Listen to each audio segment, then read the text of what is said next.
Deep in the heart of Willow Creek Town lived a girl named Clara.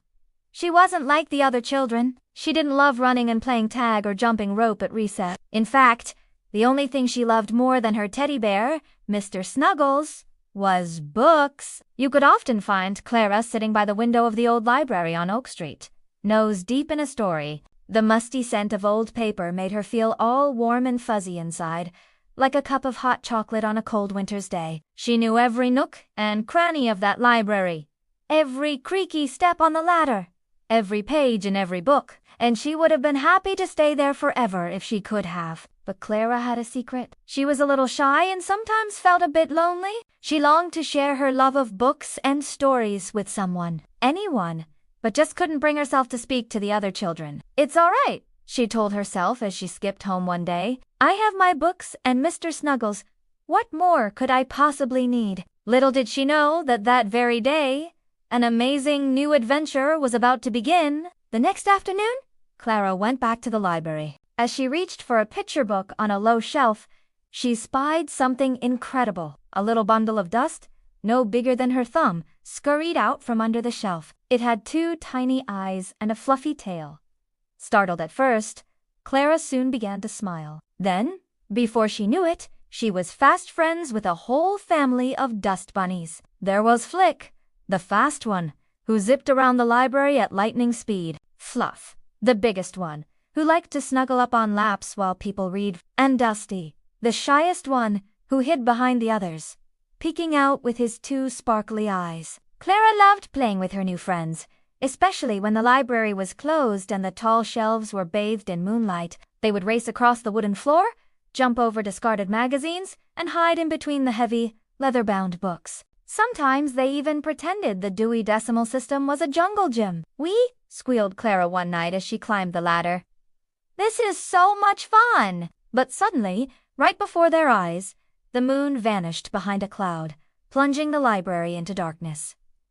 "Yippee!" squeaked a voice. It was Mr. Grumblestone, the grumpy old librarian. He was not a fan of children playing in his library, especially when they tracked in dirt and left crumbs everywhere. And that wasn't the worst of it.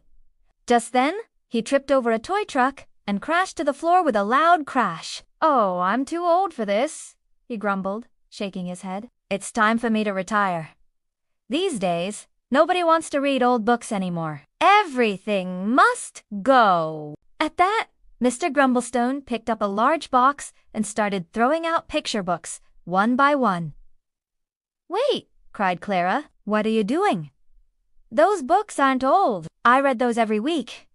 But Mr. Grumblestone didn't listen. He kept filling his box until it was almost as tall as he was. Then he carried it out to the trash cans and dumped it all inside. Clara and her Dust Bunny friends were shocked. How could anyone be so mean? "We have to do something," said Clara.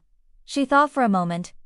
But what? Then she looked at her Dust Bunny friends, an idea forming in her mind. Suddenly, the bell above the door jingled. It was Mrs. Appleby, the owner of the local bookstore. She came in every Friday to pick out new books for her store. "Good evening, Mr. Grumblestone," she said. "What's in this box? Are those books you want to donate to my store?"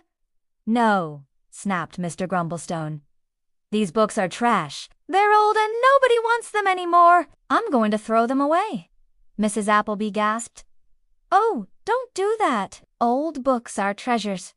They just need a little love." She took a quick peek inside the box. Well, look at this. We have a talking dictionary, a book about bears written in invisible ink, and a collection of spooky rhymes. Mr. Grumblestone shook his head. "Don't be silly. Books like that only exist in fairy tales." Just then, Clara stood up. She had an idea. She wanted to prove to Mr. Grumblestone that old books weren't trash. They were treasures filled with magic and wonder. So without even saying a word to her Dust Bunny friends, she ran home, grabbed a flashlight and a big jar of glittery glue, then ran back as fast as she could. As soon as she arrived, Clara put her plan into action. The Dust Bunnies helped her carry the books back into the library. Then she got to work. She carefully traced each letter and line drawing in the books with her sparkly glue. When she was finished, she turned on her flashlight and the words glowed in the dark. "Wow," whispered Mr. Grumble. I never knew books could be so enchanting. But Clara wasn't done yet. Next, she opened the talking dictionary. Hey there, it said, its pages flapping like wings. Looking for a friend? Well, I'm your book. Open me wide and let's have a chat. I've got all the words you'll ever need. Just ask and you shall receive. Then she showed him the book of spooky rhymes. As soon as Mr. Grumblestone opened it, a ghost appeared on the page. Boo, it said. But instead of being scary, it was funny. The ghost danced and tap danced and told silly jokes until they all fell to the floor laughing. Finally, they sat down to look through the book about bears written in invisible ink. Each time Mr. Grumblestone turned a page, a new surprise appeared. Glitter fell from the sky. Pictures popped off the page. Words spelled out secret messages. And through it all, the Dust Bunnies cheered. They loved seeing the joy the old books brought to everyone. You were right, Mrs. Appleby, said Mr. Grumblestone with a smile. Old books really are treasures. I'm sorry, I wanted to throw them away. It's all right, said Clara. I'm just glad you changed your mind. And from that day forward, Mr. Grumblestone never threw away a book again. In fact, he became best friends with the Dust Bunnies and spent every Saturday having tea parties with them in the tall stacks. As for Clara, well, she learned that sometimes the greatest adventures and the best friends can be found in the most unexpected places. And sometimes, all it takes is a little bit of courage to find them. The end.